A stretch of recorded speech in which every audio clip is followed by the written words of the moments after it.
Ayo kercarita yang kepentingan awak, kepentingan ruh, kepentingan sir atau lain-lain. Ngetak ieu mah endek lain dek nyaritakeun kepentingan awak. Ieu mah hubungan anak dek nyaritakeun kepentingan ruh. Ieu mah nyaritakeun kepentingan golbu. Di jero golbu aya sir, di jero awak aya ruh. Ieu nu dek dibahas. Jadi lamun jelema nu encan pernah ulin ka roh atuh banyak. Urang mah salat teh asa awak bae, Pan. Urang mah salat teh asa awak bae. Allahu akbar. Akbar. Urusanna urang mah awak. Urang mah urusanna awak rukuna nu rapih. Tidalna nu rapih. Salah atuh henteu emang datang ka dinya. Sujudna nu rapih. Sakadar sakitu. Asal aya nu ngacung bae sukuna teh sah teh budak salat. Emang urusanna suka situ. Ieu mah geus lain urusan eta. Ieu mah ketika urang dek salat teh merenung heula mohokeun urusan awak.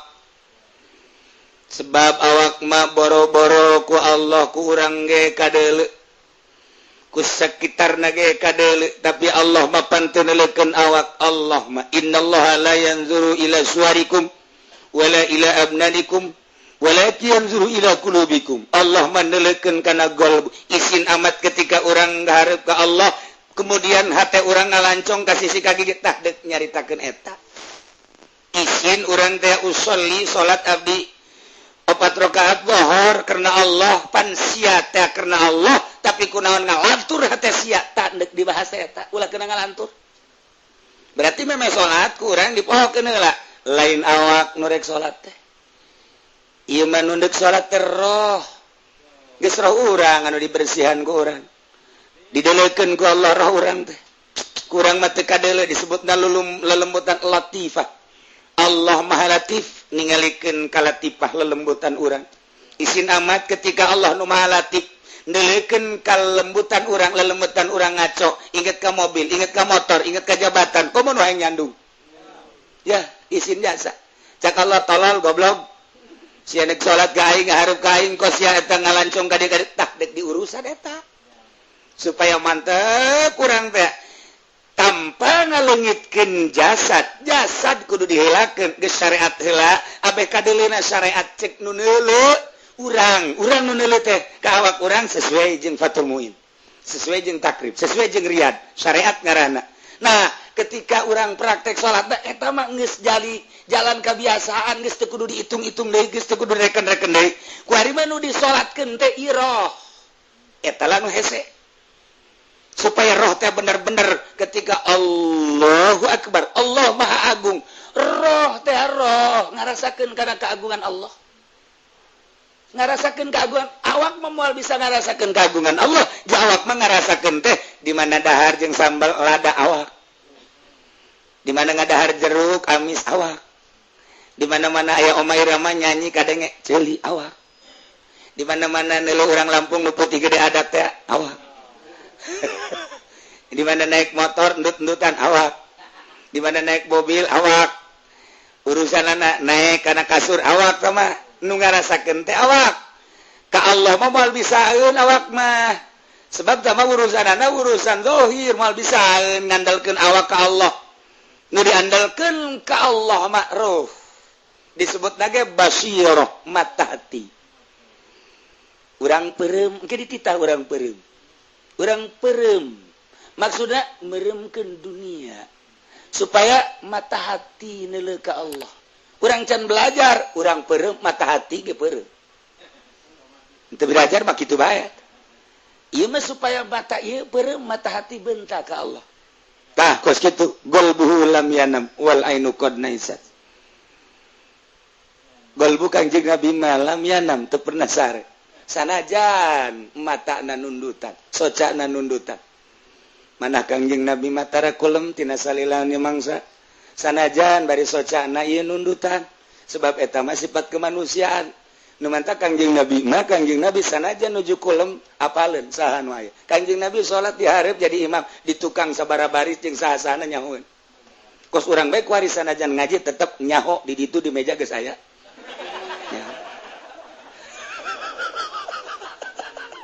mah kebiasaan. Tuh kan. Itu urang ngaji kitab ieu mah Sirrul Asrar lain nyaritakeun salat kumaha rukuna, kumaha sujudna, kumaha qiyamna, kumaha tidak lain. Ibadat nyaritakeun supaya salat urang teh roh urang bener-bener ka Allah. Sebab naon? Sebab Allah mah aya teu kudu ka Mekah, teu kudu ka Gunung Tursina, teu kudu ka Sidratil Muntaha. Ketika urang dibukakeun hijab mah atuh di dieu ge aya. Nu mantak engke geus jadi nama teu kudu ka gunung, teu kudu ka leuweung, neuk nanaonan. Ndeka Allah emang Allah aya di gunung di leuweung lain eta mah geus jadi ketika can jadi riweuh ndeka Allah riweuh ku manusia ndeka Allah riweuh ku dunia ndeka Allah riweuh ku situasi ngajauhan manusia ngajauhan dunia ngajauhan situasi nenangkeun roh ndeka Allah uzlah ngaranna tuh nu eta lamun teu nyaho cara Muhammadiyah nanaonan uzlah emang Allah aya di leuweung soekeun sungut kadieu mumpung aya tanagaan keneh tuk mah lain ibadah nyaekeun sungut batur. Ku sabab naon? Can paham. Endeg ka Allah teh kumaha. Geus jadina, geus jadi. Atuh Allah mah teu kudu di leuweung, teu kudu di gunung, geus jadi. Di mana we dibukakeun hijab mah ih. Ngamantak Lailatul Qadar teh lain di bulan Ramadan bae. Di bulan urang ge Lailatul Qadar mah aya. Hartila nu sejenis jeung Lailatul Qadar selalu datang ka wali. Ketika di bulan Ramadan digelar aya Lailatul Qadar. Berbagai tingkatan jelema manggihan Lailatul Qadar. Jacak kualitas teh kudu di bulan Ramadan bae, di bulan Syawal, Haji, Hafid, Haji Muharram. Jaing manggihan kos kitu. Matak cek Tuhan Abdul Qadir jang jelema awam khusus Lailatul Qadar di bulan Ramadan. Jang khas di lain di bulan Ramadan Lailatul Qadar selalu aya bae. Urang kuari kapuri neuleuping-ping. Oh Lailatul Qadar. Tuh alhamdulillah pendoan eta. Ya masalah gitu alhamdulillah. Aduh. 5M, 12M. Dia lempang teh, ya lempang, golbu nu lempang. Lain awak nu lempang. Isra Kangjeng Nabi minal Masjidil Haram ilal Masjidil Aqsa jelas. Kemudian Mi'raj Kangjeng Nabi jelas umat nage umatna. Aya atuh lamun nuturkeun Kangjeng Nabi majak Kangjeng Nabi uswatun hasanah. Allah anu maha bijaksana. Allah anu maha luman maha mulya. Tur maha mangeranan maha welas. Lamun dicaritakeun dibongkar ngaranna mufradat make ilmu alat sakumaha kamari leuletikanana atuh panjang murang geus teu kudu dipanjang-panjang sebab nu resep nu panjang mah ngan awewe doang lalaki man teu resep nu panjang resepna nu hipu sia mah nu kitu bae anu nurunkeun kana zikril hakim munazzilil zikril hakim Gusti Allah teh zikril hakim teh tegasna Al-Qur'anil Azim alal mabusi ka jalma nu diutus bidinil qawim wa agama anu ajeg yana siratil mustaqim agama Islam anu disarupakeun kana siratal mustaqim bijani anaman tamassakana jadina pada saha jelema nu cekelan kana eta cukang bakal salamet jelema nu nyekelan kana agama bakal salamet urang nyebrang tanpa jembatan ujianna moal bisa ngojai kekuatan manusia ngojai paling sabaraha meter geh dinu deet dinu jero mah moal bisa ngojai aya ge lalakon jelema nu hayang nyaho dasar laut jelema hayang nyaho dasar laut make alat biasa make gas terus jana kahandap ternyata caknya indah horenganan di jero laut teh aya lauk anu macem-macem aya karang kerikil-kerikil laut anu indah kermejananya menikmati keindahan prak aya deui jelema kahareupeun nyana ngojai teu make alat hebat jasa nyana salut sebab nyana mah make alat ieu mah aya nu teu make alat hebat amat terus bae nyurusup ka handap diudag ku nyana ditanya ku nyana mas cek nyana jero laut atuh ulama ya di jero laut kikian ge make alat make gas beat gas mah ulama ieu mah geus teu daya tupay ente mah hebat amat teu make gas aing mah ti kelebu cek nyana sugan teh hebat teu ditinggalkeun ku nyana orang ti kelebu teu maragag paeh di jero teu make alat mah paeh kecuali Nabi Ilyas jelema anu ti kelebu didatangan ku Kangjeng Nabi Ilyas. Cara Habib Abdurrahman ti kelebu. Begitu ti kelebu kemudian kobe pararai. Nya nama diangkat ngobrol di jero laut. Terus we teu karasa di laut. Ngobrol banyak lempang di jero laut, datanglah ka darat ditungtun. Dan datang ka darat tengah. Orang aing ieu di jero laut ditungtun di bawah kadat ditanya ku nyana ai ieu saha kuring Nabi Ilyas berangkat jadi Nabi Ilyas osok nyalametkeun nu teu kelebu entak sing hade besi ke di Cikupaya Ilyas ajak ka laut pake kalkap kabeh Ilyas eta batu beres ialah siratul mustaqim assalatu wassalamu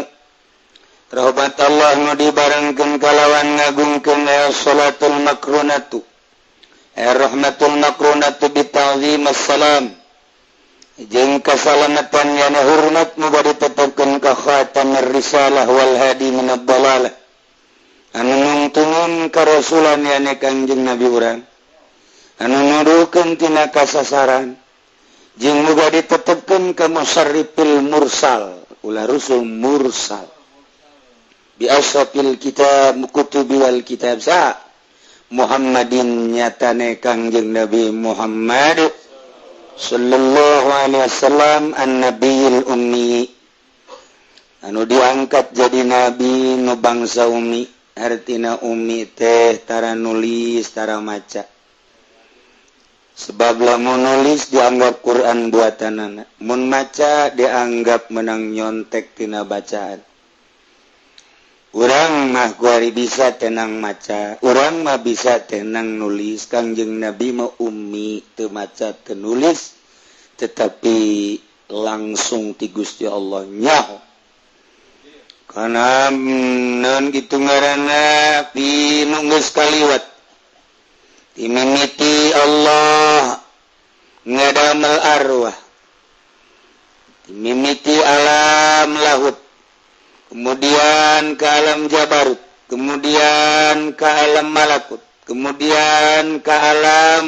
mulki nasut kuan engke ke alam nubakal dimimiti alam barzakh kemudian alam mahsyar kemudian alam akhirat datang ke surga jeung neraka Kangjeng Nabi dibere ilmu nu luar biasa urang mah kuari teh sakadar ngabahas teh dina kitabna ketika di lain kitab teu meunang urang ngabahas alam malakut lantaran urang mah bohong kecuali wali nu geus nyahoeun ka alam malakut urang mah moal bisa nyaritakeun alam jabarut lantaran urang mah bohong kecuali Kangjeng Nabi nyaritakeun alam jabarut sebab Kangjeng Nabi mah datang ka dieu ketika Kangjeng Nabi dek datang ke alam laut malaikat Jibril geus teu kuateun eueuh bagian kuring mah kadinya dadah cek malaikat Jibril atuh aya geus Kangjeng Nabi mah terus jadi Kangjeng Nabi mah kulantaran diciptakeun tina nur Allah maka atuh bisa langsung urang mah ngan sakadar datang ke alam malakut sebab urang mah diciptakeun tina nur Kangjeng Nabi Muhammad Shallallahu Alaihi Wasallam mantap kurang menyaritakan Kangjeng Nabi ayat mer-meran sebab ayat Nur Kangjengan ketika orang nyaritakan alam-alam nu tadi orang teh rindu sebab naon sebab orang Kangjeng Nabi ti Gusti Allah kuajun tingku kumaha ge tetep merenung orang teh kecuali anu hatena dicap disetempel bagian hidayah saha itulah bangsa kafirin musyrikin munafikin nyanaman tertarik ketika nyaritakeun alam malakut nyaritakeun alam jabarut nyaritakeun surga nyaritakeun neraka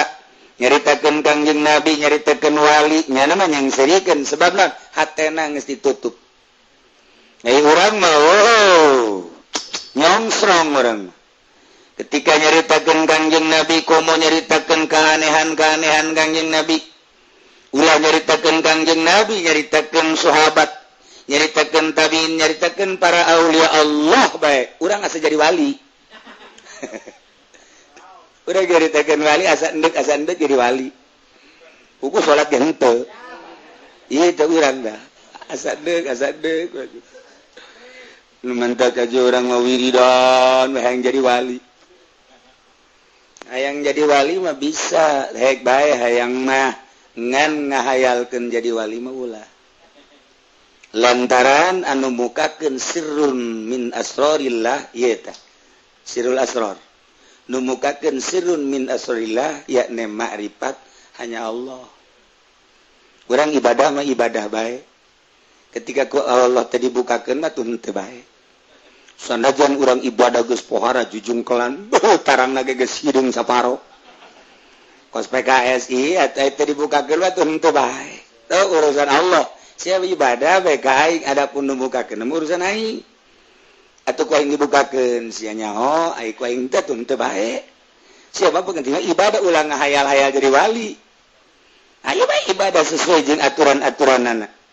lamun urang ngahayalkeun jadi wali moal datang-datang sebab nafsu hayalan hayang jadi kiai eta nafsu ya aing zakir mah lumayan ngaji amil geus durumnya geus alfian geus watul muin geus saban aing tu aing teh jadi kiai emang nu ngiaikeun saha aja bae urang kulantaran teh jadi kiai nyeun urang teh naon ngaranna kartu nama Kiai Haji Abdul Razak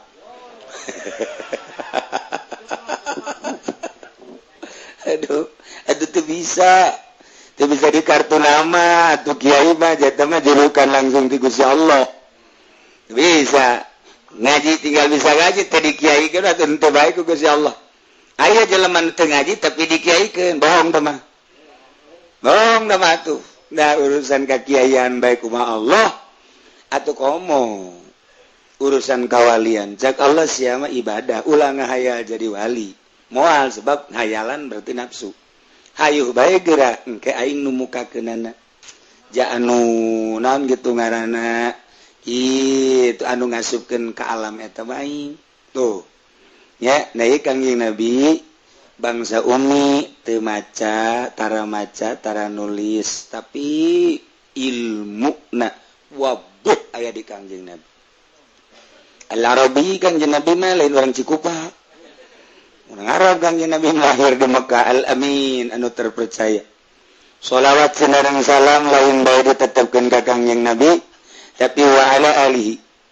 jeung ka para keluarga Kangjeng Nabi alun Nabi fi maqamiz zakat Banu Hashim al-Muttalib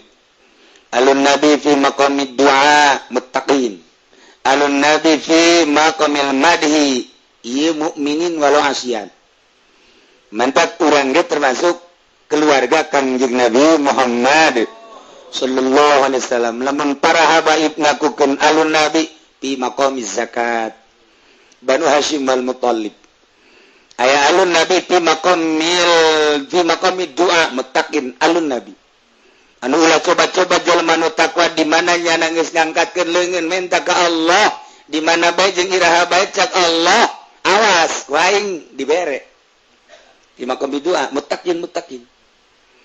aya di fi maqamil madhi urang asup ka alun Nabi fi maqamil madhi mah nu penting mah urang iman ka Allah iman ka Kangjeng Nabi Muhammad Sallallahu ulang jadi keluarga Kangjeng Nabi engke di aku ku Kangjeng Nabi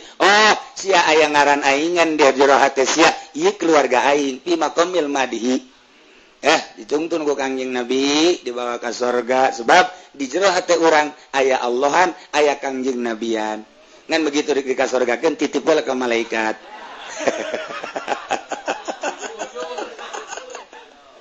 aduh Zabaniah cek Kangjeng Nabi hidup di kasorgakeun ye ngan pangnyeuseuhkeun heula siap cek malaikat Zabaniah waduh anu ala alihi hudatil muhtadin keluarga Kangjeng Nabi teh anu jaradi pituduhna jelema anu menang pituduh kabeh masyaallah muttaqin wasabi jeung para sahabat Kangjeng Nabi al-akhyar sahabat Kangjeng Nabi teh anu terpilih anu dipilih ku Gusti Allah jadi sahabat Kangjeng Nabi nu cek Kangjeng Nabi ashabikan nujum sahabat kaula lir teu beda jeung bintang di langit bi ayyihim iqtadaitum ihtadaitum ka mana bae maneh nuturkeun pasti menang pituduh sok urang nuturkeun saha ku warga lain nuturkeun saha iwati para sahabat urang nuturkeun Kangjeng Nabi teh jamal bisa lamun teu nuturkeun sahabat di mana eta Bukhari an Jabir bin Abdullah golan Nabi di sahabat an Abdullah bin Umar golan Nabi an Abi Hurairah golan Nabi cacak Bukhari Muslim Sunan Abi Daud Ibnu Majah Nasai neuk kumaha urang nuturkeun Kangjeng Nabi na nu mantek eta lah jelema-jelema nu brilian bisa ngerangkum ucapan-ucapan Kangjeng Nabi sehingga dijelaskan ialah sahih ialah dhaif ialah mudhal ialah mu'an'an itulah hadis dibagi ialah hadis yang paranti hukum ialah hadis kisah ialah hadis itu fadilah dibagi-bagi hadis teh nu mantak urang teh kuari keur nyaritakeun dia hukum berarti kudu sahih nyaritakeun dia fadilah nu dhaif ge masalah geus dibagi-bagi cacat para sahabat anu ngarangkum hadis beladina Imam Bukhari bae kumaha jelema ayeuna mantap keuheureun jasa Yahudi mah ka ulama-ulama lantaran ulama mah maot jasadna ruhna teu maot Tuan Syekh Abdul Qadir na maot dikubur di Baghdad jasadna ruhna mah kuari hirup ieu urang keur ngobrol jeung Tuan Syekh itu orang keur ngobrol jeung Tuhan Syekh itu kitab Tuhan Syekh ngawujudnya nak di dulu Abi Bro jak ngopi aja nih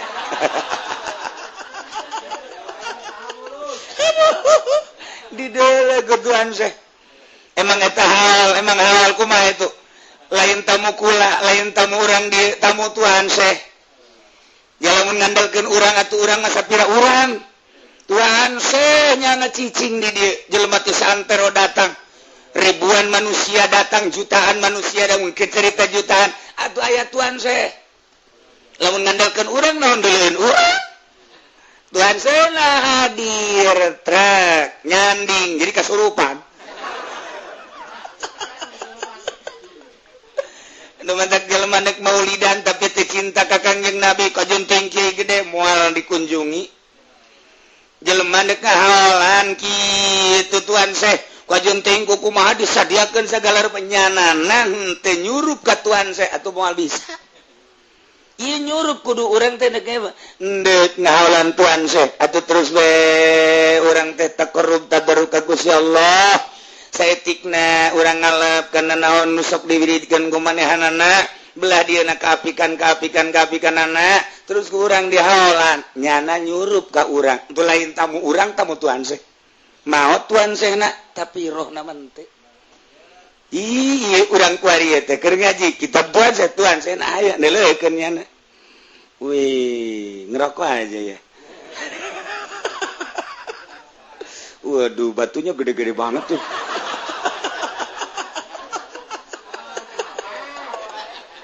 Tuhan saya ngomong itu mah bukan batu itu mah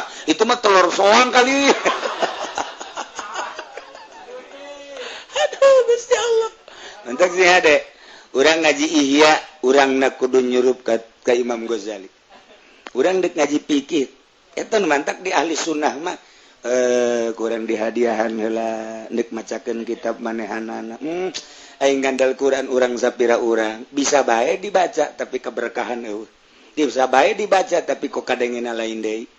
ieu lah nu hese teh tah urang dek macakeun kitab Imam Syafi'i urang kuari kitu naon nganyahokeun heula Imam Syafi'i terus orang babacaan karena Imam Syafi'i aya hizib nah hizib Syafi'i baca heula ku urang hizib Syafi'i nah terus dibaca nyanggakeun sadaya-daya ieu teh kitab Mama abdi mangansa kadang nyambung lidah hungkul geus engke kadengena urang Imam Syafi'i urang kuari macakeun kitab teh teh kitab Imam gitu non Jalalain nyanggakeun sadaya-dayana Imam Jalaluddin abdi teh pada manyakeun kitab anu ditafsiranku Mama atuh ayu abdi mah urang mangansa kieu ayana geus saya urang maca tah geus teu ngaku urang Imam Jalal kitu tah di sekolahan mah lain ketika geus drek we geus asa nang aing we kadengena lain urang dek ngaji Imam Ghazali tah eta kos kitu di thariqah mah geus ulah di aku ieu mah kitab Imam Ghazali we nu ngomong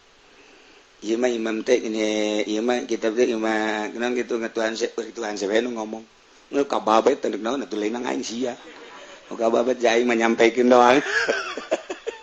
we kababet mah tuh jeung nu macam-macam nah kababet kabehan itu geus bae dari aku ieu mah kitab sayana kos itu bae geus lamun nyana teu kasurupan ku nu sahibul kamu alifna atuh engkena mun nyaritakeun ihya agag-agagan nyaritakeun Minhajul Abidin agag-agagan nyaritakeun ieu kawalian agag-agagan mal bisa tuh geus bae mending ulah tuh mending ulah tamantak ieu teh di istikharohan heula keke ngaji kitab ieu teh aya izin apa hese gaji kos kieu mantak diprekeun heula ieu aya izin teh eueuh sabarna mah hajuk bari aya izin atuh teh mah kumaha aing semuanya naon atuh udah izin atuh moal eta hese tah kos karari itu bahasa eta minta urang ka Gusti Allah geus taqarrub urang tawasulan heula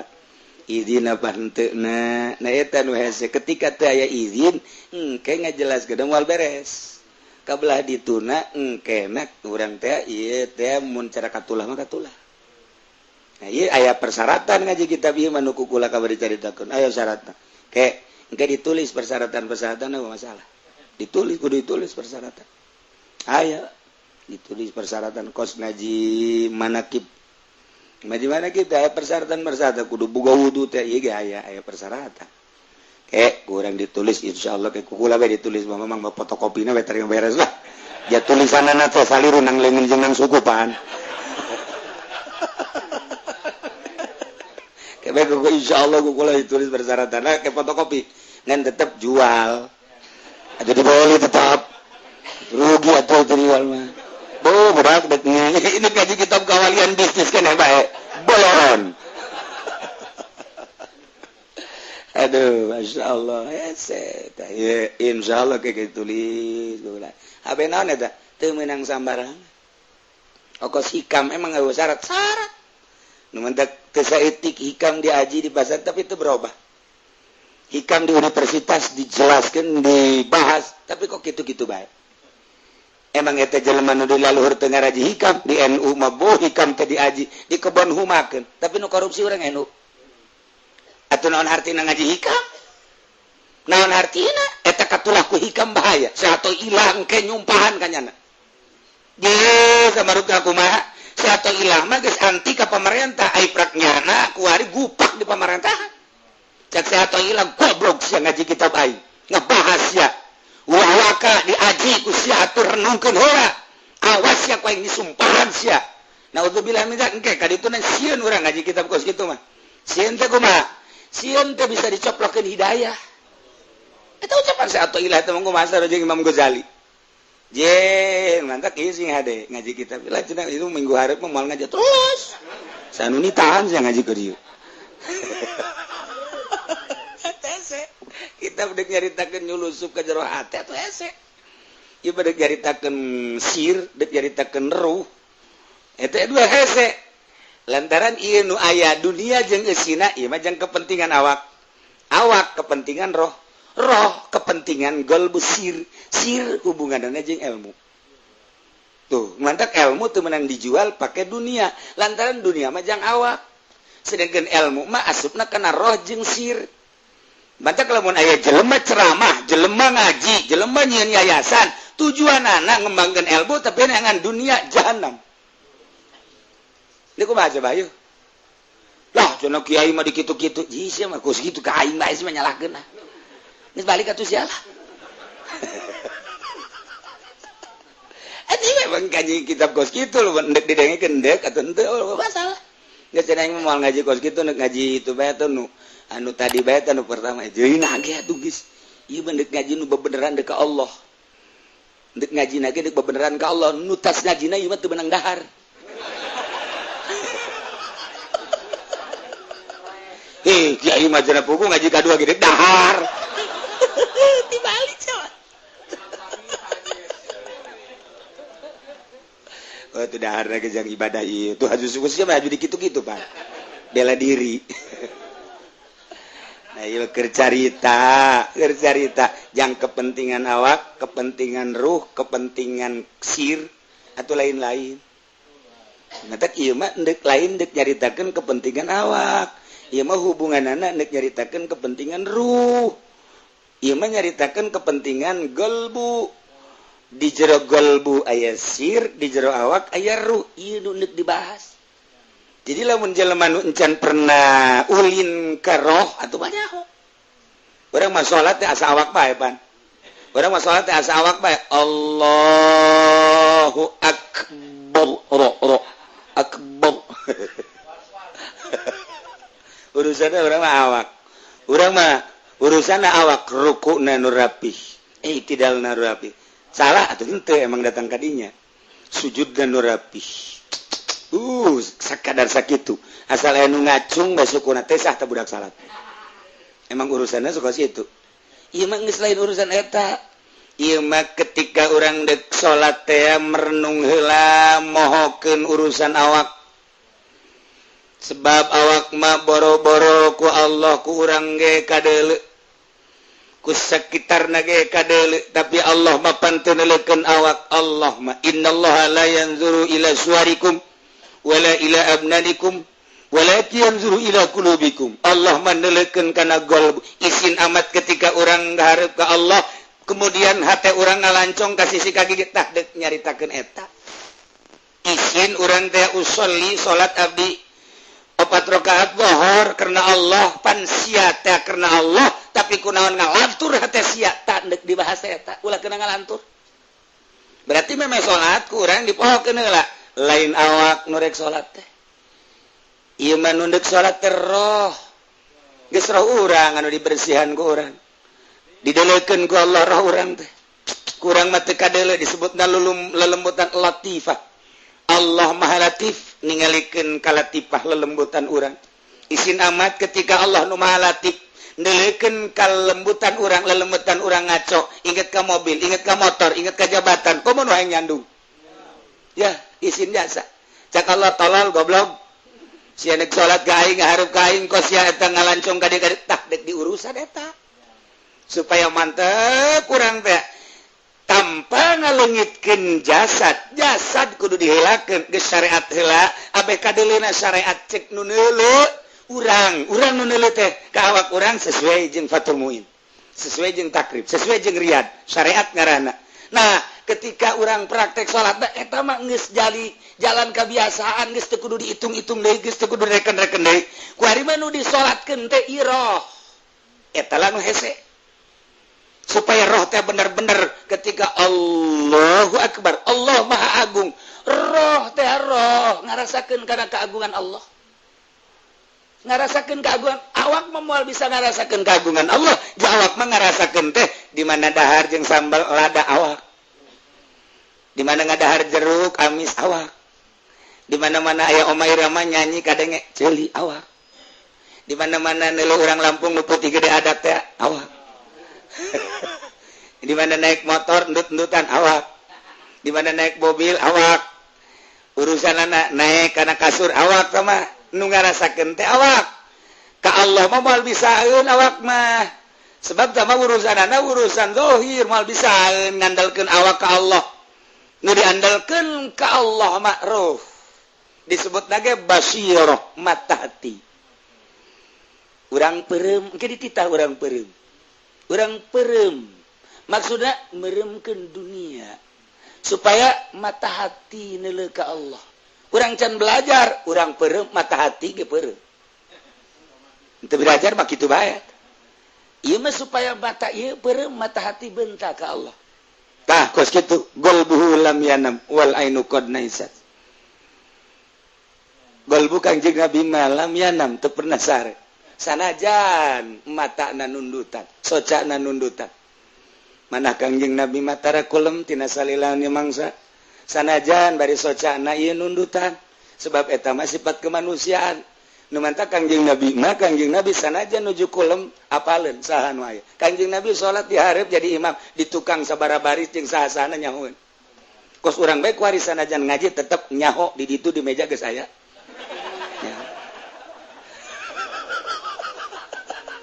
sama kebiasaan suka itu urang ngaji kitab ieu mah sirul asrar lain nyaritakeun salat kumaha rukuna kumaha sujudna kumaha qiyamna kumaha tidak lain ibadat nyaritakeun supaya salat urang teh roh urang bener-bener ka Allah sebab naon sebab Allah mah aya teu kudu ka Mekah teu kudu ka Gunung Tursina teu kudu ka Sidratil Muntaha ketika urang dibukakeun hijab mah atuh di dieu ge aya nu mantak engke geus jadi nama teu kudu ka gunung teu kudu ka leuweung neuk nanaonan neuk ka Allah emang Allah aya di gunung aya di leuweung lain eta mah geus jadi ketika can jadi riweuh neuk ka Allah riweuh ku manusia neuk ka Allah riweuh ku dunia neuk ka Allah riweuh ku situasi ngajauhan manusia ngajauhan dunia ngajauhan situasi nenangkeun roh neuk ka Allah uzlah ngaranna tuh nu mantak lamun teu nyaho cara Muhammadiyah nanaonan uzlah emang Allah aya di leuweung soekeun sungut dah kadieu mumpung aya tanagaan kene mumpung tuktuna mah lain ibadah nyoekeun sungut batur ku sabab naon can paham endeu ka Allah teh kumaha geus jadina geus jadi ji atuh Allah mah teu kudu di leuweung teu kudu di gunung geus jadi di mana we dibukakeun hijab mah ih ngamantak Lailatul Qadar teh lain di bulan Ramadan bae di bulan urang ge Lailatul Qadar mah aya hartila nu sejenis jeung Lailatul Qadar selalu datang ka wali ketika di bulan Ramadan digelar aya Lailatul Qadar berbagai tingkatan jelema manggihan Lailatul Qadar jacak wali teh kudu di bulan Ramadan bae di bulan Syawal haji hafid haji muharram jaing manggihan kos kitu mata cek Tuhan Abdul Qadir jang jelema awam khusus Lailatul Qadar di bulan Ramadan jang khas di lain bulan Ramadan Lailatul Qadar selalu aya bae urang kuari kapuri neuleuh ping-ping oh Lailatul Qadar tuh alhamdulillah pendoan eta ya na masalah kitu alhamdulillah aduh 5M 12M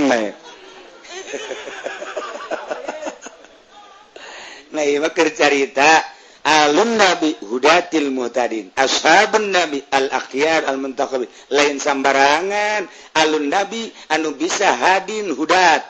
anu naruduhkeun ka jelema nu meunang pituduh tanpa alun nabi muttaqin moal nyaho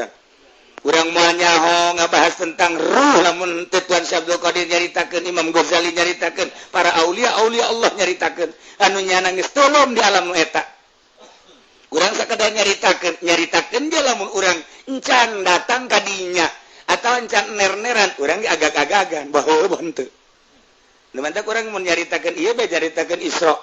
urang nyaritakeun Isra saaya-ayana bae Kangjeng Nabi disrokeun minal Masjidil Haram ilal Masjidil Aqsa di Masjidil Aqsa mi'raj Kangjeng Nabi terus naik ka luhur lantaran urang macam pernah sakikituna bae kadengeuna kitu ngeunaheun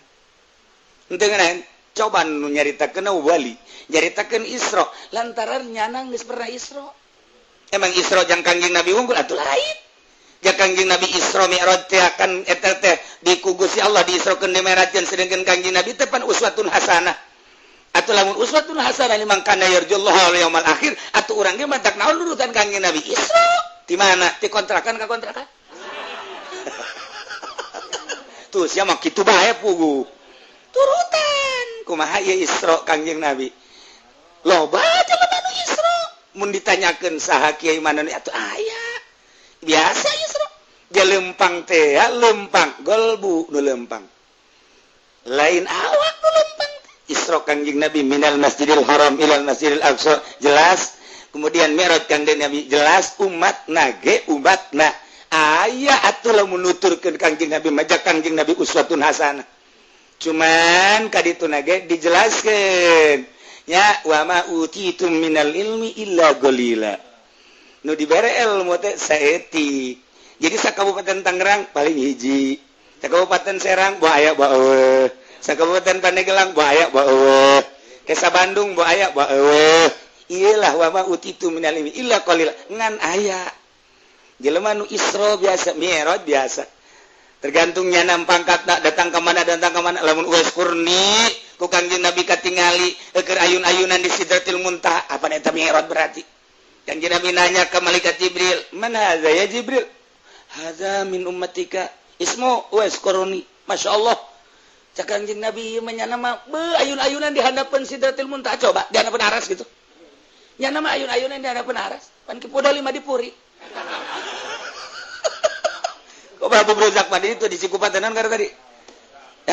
di Cikupatenan tadi Citra Abu Brozak beli jagung dirinya Pak anting ngaku desa bola teh ajung teu boga duit dibeli na kucing cin ban eta nah ieu keur carita Mi'raj Isra geus lamun aya kiai nu geus asup ka alam eta ketika nyaritakeun Isra Mi'raj nyantai-nyantai sebab nyaritakeun dirina teu bohong urang mah kuari syahadat urang bohong nah ngaji kitab ieu mah supaya syahadat urang ulah bohong asyhadu abdi nyaksian berarti bener ketika nyaritakeun Isra abdi pernah berarti bener ketika nyaritakeun Mi'raj abdi pernah berarti bener saha jelema nu kitu wali lamun Tuan Syekh Abdul Qadir nyaritakeun kula Isra kula Mi'raj kula kaget kula mamanggihan Lailatul Qadar teh lain di bulan Ramadan bae Imam Ghazali kula Isra kula Mi'raj kula kaget Imam Qushairi kula maja Isra kula Mi'raj lain Kangjeng Nabi bae uman wa ma utitu minal ilmi illa qalila anu teu mondok mal bisa palingnya nama min kontrakan ila kontrakan wa min kontrakan ila kontrakan akhor geus sakitu ya Isra aing lah cekelet ya isi mbak kasih mbak bisa kandungan dak mondok ngarasakeun payetna cicing di pondok kudu masak sorangan kudu nyese sorangan anggal hiji ku 12an di pondok mah gitu perbut anggal hiji hulu mana ieu bisa pahili hulu sebenarnya mah ieu eta di pondok eta kos kitu eta di pondok mah Masya Allah karim tapi indah kaditu na beki indah oh horeng di pondok teh keur uzlah mantap lamun teu kahartieun lah kiai atuh nyieun bae kantin abeh ngeunaheun oh ndek dididik kitu mah gampang atuh jelema di dieu santri aya 500 atau 600 aing nyieun kantin per orang dipungut sekian atuh aing jadi sugih engke jadi sudager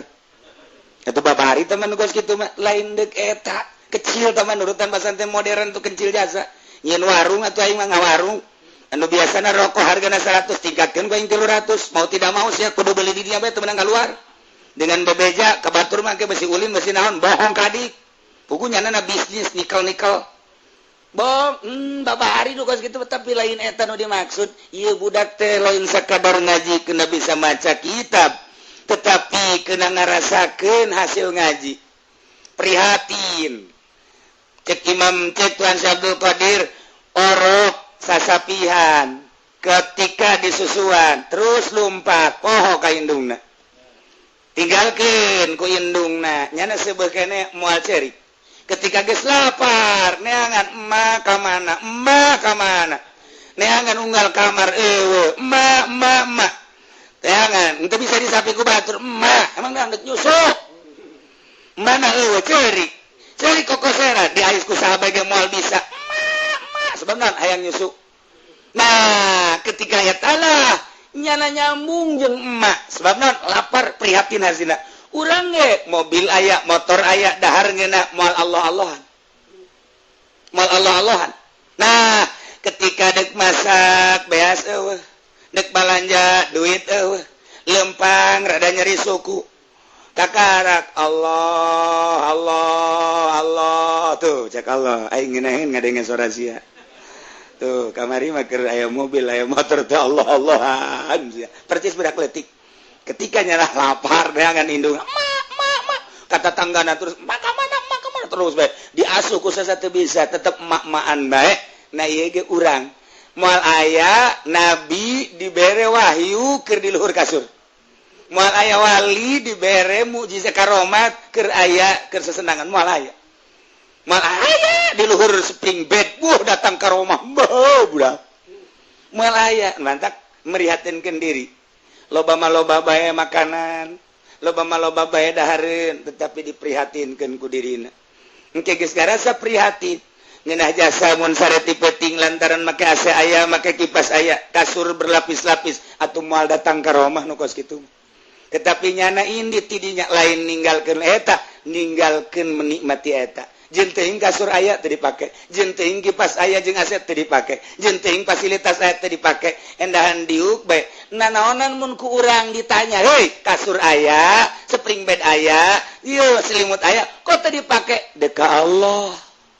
kakarak kasur tinggal kasur teu dipake nyahoeun Allah mah maha uninga oh sia teh teu menikmati dunia padahal fasilitas aya secara zahir sagala aya batin mah horenganan keur prihatin ka Allah diberelah karomah tuh eta deuk ka Allah kos kitu mak urang ge Allah-Allahan teh ketika kos kitu ieu dah deuk diaji teh urusan kos kitu jadi lamun dahar bae moal datang karomah paling gendut kitab ieu lain model ieu kitab model ieu mah kitab Sirrul Asrar rahasia ning rahasia di jero rahasia ya rahasia mentak eta mah kudu dikodok sat bae ku urang guriwal we belut kos gitulah wa ala alihi hudatil muhtadin wa ashabil akhyar al mutaqin ieu mah disingkat-singkat we wassalam taziman katsira amma ba'du amma kama mayakum min syai'in wa falitil witil ya wujuban ulipa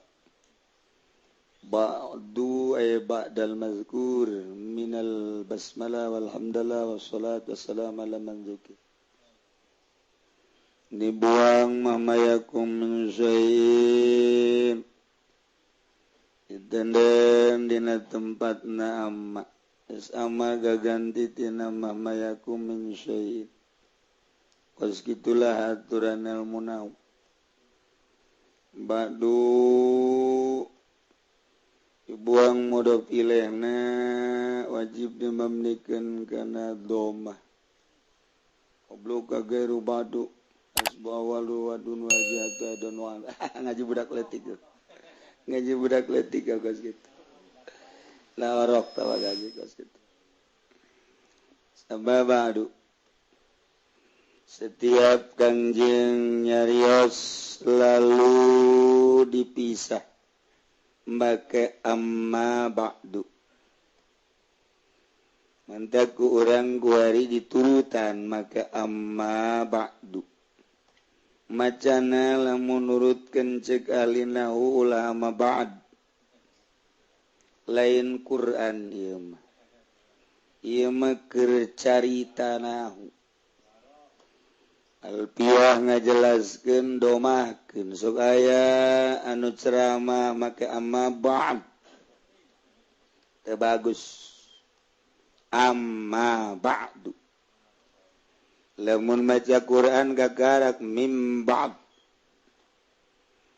tapi ieu mah babacaanna keur carita babacaan nahu amma ba'du ulah dipaksakeun nama ba'd lamun eta kompetisi coret merah aya kiai aju amma ba'd coret merah jadi teu bagus amma ba'du macana itulah diatur ku ahli bilagah likulli magol wa likulli midan rijal tiap makom aya makolna jadi orang makomna ieu mah makom nahu amma ba'du ngancak masyarakat nunyaho Kyai bodoh mantan gitu tuh maju bodoh lantaran kudu ama ba'du ama ba'd emang salah sok sia masuk aja yang disesuaikan sungut nemerin siapa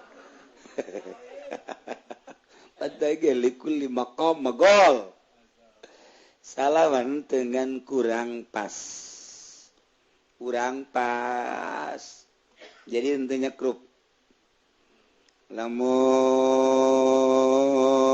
mur nomor 12 atau kudu 12 deh lamun mur 12 diberi 13 logor habis berojak ge embungin logor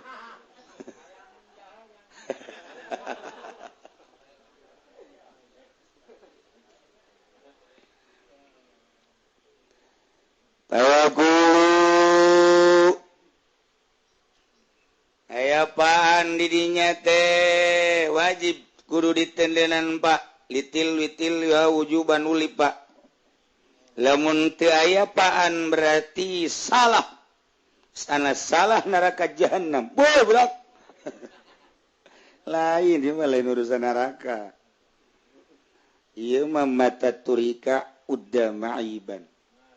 ketika sesuai jeung aturan nahu maka tercelaklah orang nu ngomongna maka bisa diajukan bodoh amma ba'du fayaqulu bakal nyarita seorang rajaning wali dengan gelar Gausul Azam gelar Kutubur Rabbani di Jakarta aya tokoh Rabbani aya di Jakarta opat tingkat di tokoh Rabbani eusina sempak jeung cangcut belon ta tokoh aduh ngisin we wara mewah tokoh itu tokoh Rabbani teu kira-kira budak nyeun tokoh Masya Allah barang asup ka jero urang gambarna gambal aya wal haikalu somadani gelar-gelar unggul wal kindilul lamiun nurani sultanul awliya wal arifin burhanul asfiya wal wasilin bazullahil ashab maulana wa sayyiduna wa qudwatuna ilallah ta'ala al hasibun nasibus syarif As-Sayyidul Syekh Muhyiddin Abdul Qadir Al-Jailani Al-Hasaniyul Husaini ditinjau ti Bapak Hasan ti Ibu Husain Qaddasallahu sirrahul aziz mandak cek Syekh Fadil lebih bagus membaca radhiyallahu an dibandingkan Qaddasallahu sirrah waktu keur ngaji di dieu lamun urang ningali dina kitab fatawi kurang bagus jadinya melihat satu sisi lain kernya ngaletikeun lain keur nyalahkeun kurang perbandingan tetep jang gelar wali radhiyallahu an lebih bagus qaddasallahu sirrahul aziz tunggal kitab nyana hampir nyalahkeun ka qaddasallahu sirrahul takset kurang simpati ku Allah dikitukeun bab kurang rob artina kurang ningali fatwa ulama ahli Allah ketika ulama baheula di zaman Ibnu Hajar ngarumuskeun tentang bagusan qaddasallahu atau radhiyallahu untuk julukan wali Allah dikeluarkanlah hujah-hujah jeung dalil-dalil argumentasi nu pohara tetap nur rajih unggulan kene qaddasallahu sirrahul aziz wa nawwara dharihahu syarif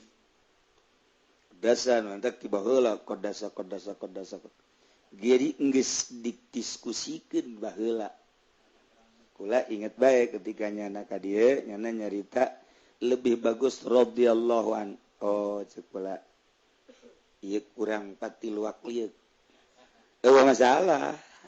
kan geus dipatwakeun geus didiskusikeun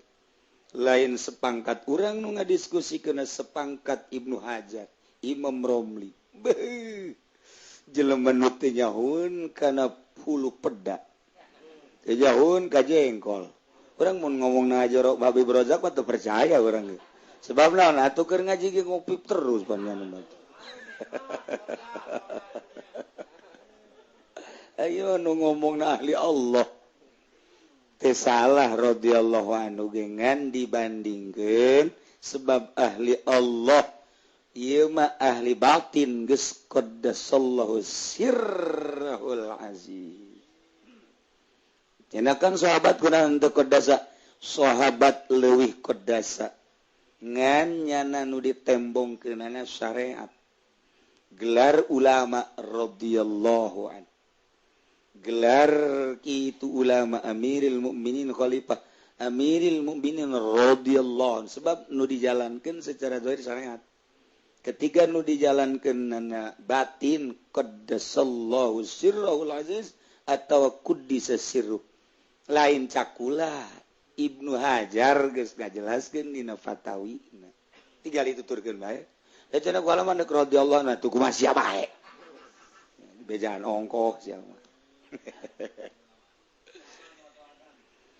Ibnul Imam Sayyidi Abi Shalih Musa Janki bapana Sayyid Abi Shalih Musa Janki dosat panjang urang menyaritakeun dosat ajeun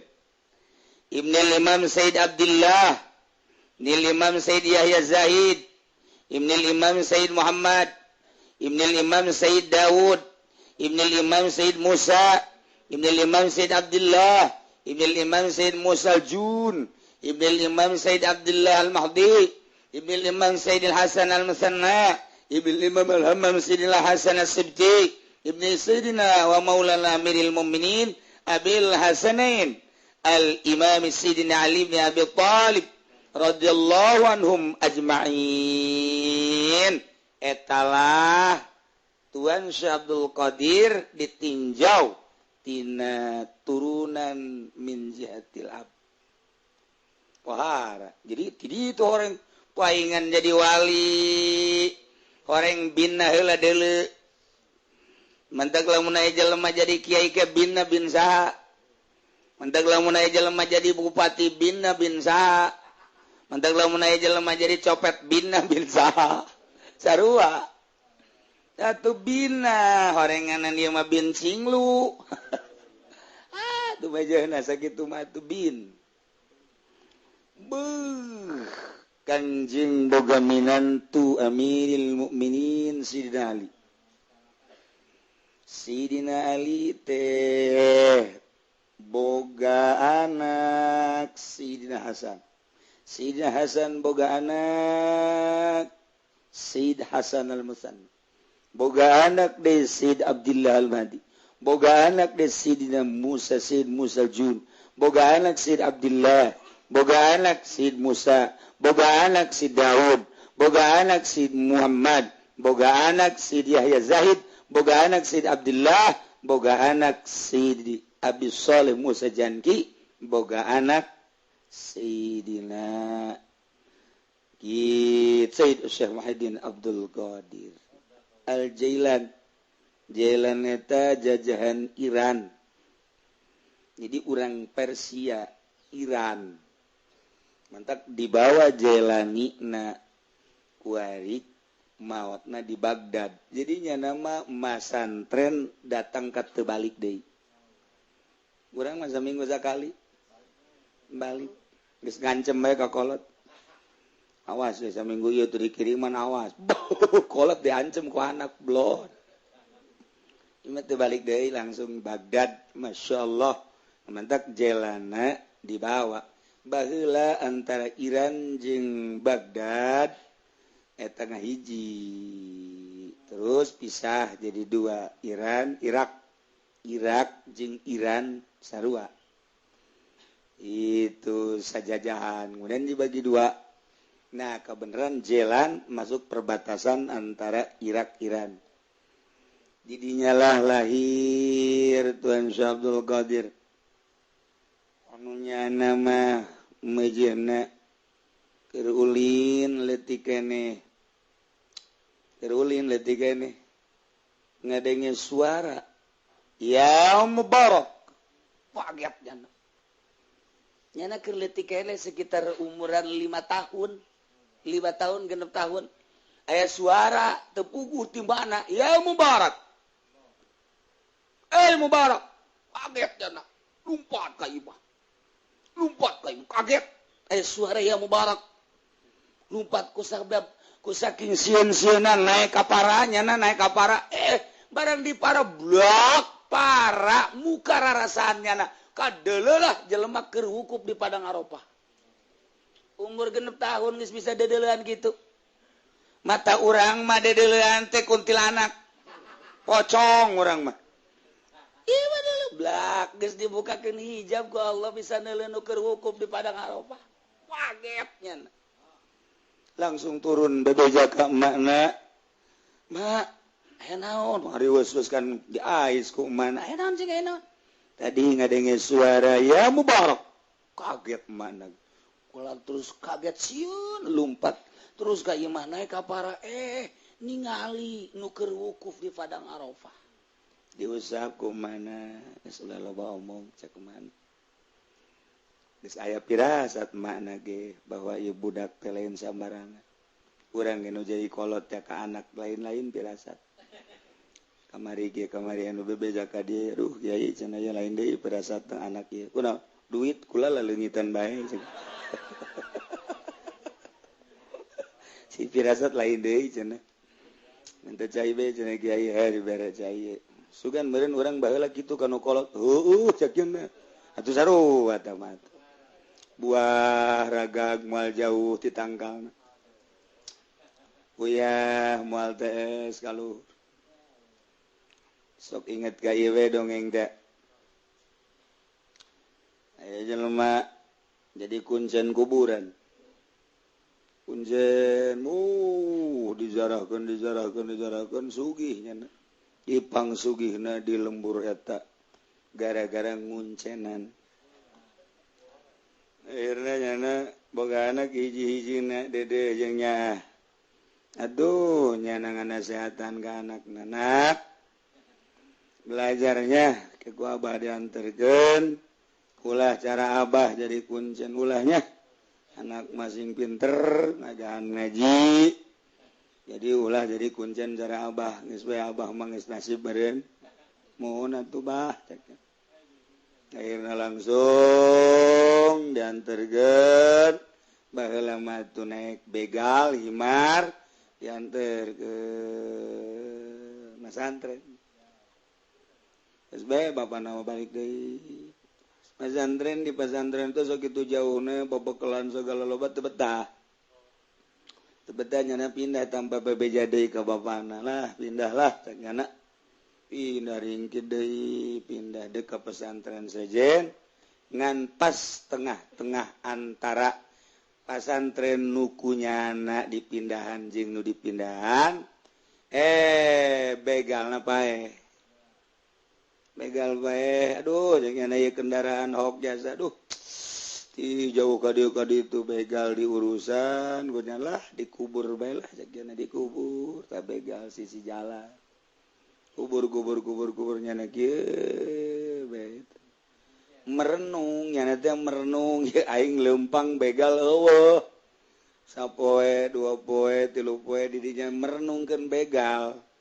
horeng aya nu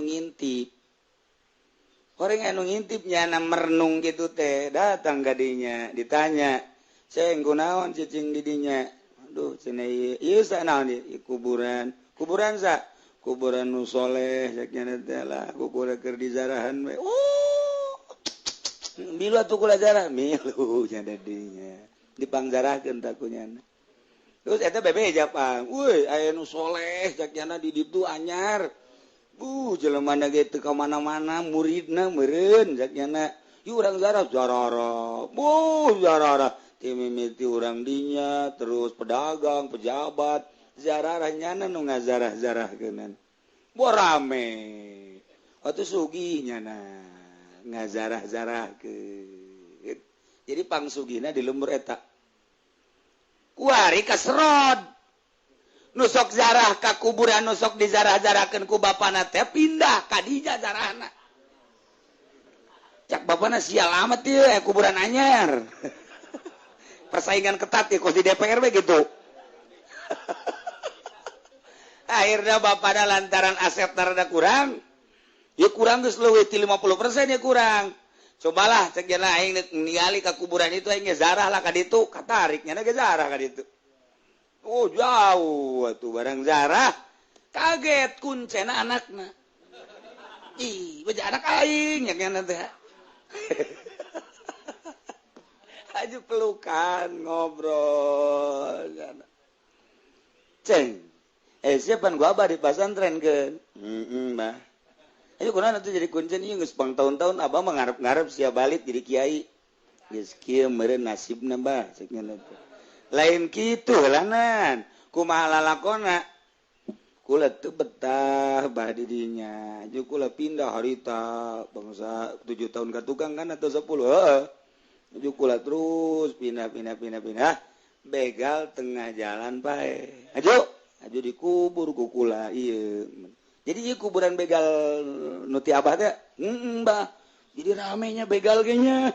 oh bah aju sia bebejana kumaha jelema saleh masyaallah ai itu nusok di jarahan ku abah teh anu dikuncir mana begal eta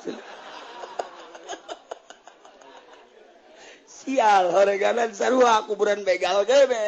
kan mantak ge buah ragag moal jauh ti tangkalna wajen ku kumaha ge kitu bae di ditu emak begal di dia anak begal sarua tah jadi kulantaran menang naon gitu ngaranna di Paraban menang hasil kuncen atuh jadi kuncen deui di dituna hasilna menang hasil ti DPR atau anakna ge minimal jadi pemalingan lah ti dituna hasil menang polisi anakna minimal nyana teh meresan rakyat bae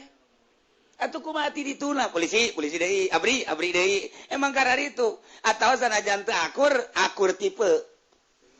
anu mantap urang dek masantrenkeun anak sing ada biaya lamun hasil nyaloan anakna di pondokna jadi calo bae ulah eta sing ada eta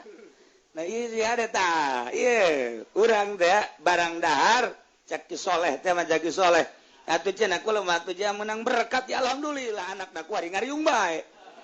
atuh berantaran nyanana menang berkat bae diparabkeun ka anak atuh anakna kuari beuki ngariung urusan bisa ngaji jeung teu lain urusan tuh mah nu penting mah nyana teh hasil ngariung dibikeun ka anak-anakna ge beuki ngariung bae asal nu ngondang ngariung mah marah tah ti ngariung deui gitu mantak sing hade urang boga anak aya nu mere ieu ti pamarentah ti bupati teh lah ti dandim teh ti camat teh omat ulah dibikeun jeung ulah didaharkeun ka anak cukup urang bae legleg ieu tadeui kunaon teh urang ge ulah cilaka bensin dah nu mantap ku ari kiai jauh jeung Allah bensinna ti bupati sedengkeun bensin ti bupati mah jurusan ibadah sebab tina pajak ulah kaget lamun kiai lazat tina ibadah ulah kaget lamun kiai jadi sangheu ku ari ibadah ulah kaget lamun kiai hudang ti peuting haju pulang nya bensinna 2 tak bensinna ulah sok disalahkeun kumaha aju suzon ka kiai deh kiai eta mah ngomongna sangeunahna bae cek nya mah kumaha meureunanan suzon bensinna merepet bau kana irungna ge dilompatkeun gas pok bodet teh daek leumpang eta 2 tak eta kitu nah ieu kiai anu barang daharna ti pamarentah ieu bensin 2 tak hiji moal aya lazat ibadah cain cakula cek ahli-ahli Allah kumaha bensina nah iyalah lamun urang kira-kira kurang bagus ulah didahar ku urang ulah sok dibikeun ka anak urang ngadahar hasil ti pamarentah kemudian jadi daging jadi getih jadilah cai mani kemudian dijimakeun ka pamajikan terus bondal jadi anak eta bensin udang pamarentah teh jadi anak kuari anakna hayang namanya HP nonton TV baik geus diulah-ulah ge ku kolotna iya ku tapadina cai manisna hasil bukti bupati diturunkeun ka anak bidakeun ngaji anakna macaan koran bae deres koran bangsa Kompas mah Merdeka ieu mah pokok Masya Allah di Bitung ada gorong-gorong kos kota makan kos gitu ada bungkusan hitam ternyata bayi kecil tolol eta Bitung eta kos gitu Masya Allah jelema kasep bungutna di matana di hideungan inilah sosok orang Cikupa yang telah menggagahi nenek-nenek goblok eta kos gitu eta kos kota eta kos gitu moal pinter sia macaan pos kota bae mah moal dijamin moal pinter kajian goku mah ge mun kurang maca koran Merdeka Kompas eta kelas-kelas internasional ulah bila perlu bahasa Inggris bacaan kurang teu ngarti los baca geus urang woi pun rame amat ieu baca horenganan ti balik nyana bebeja ka anakna nak mobil ti balik mana tuh geuleuh bana di luhur atuh lain mobilna ti balik bak korana korana emang sia laki-laki horenganan bibrojak tuh kok gitu bodoh mah dibawa ka mana geus ya iya bapak nak kuncen anak na jadi kuncen meujeuna nah wa inna nasaba waliyat wa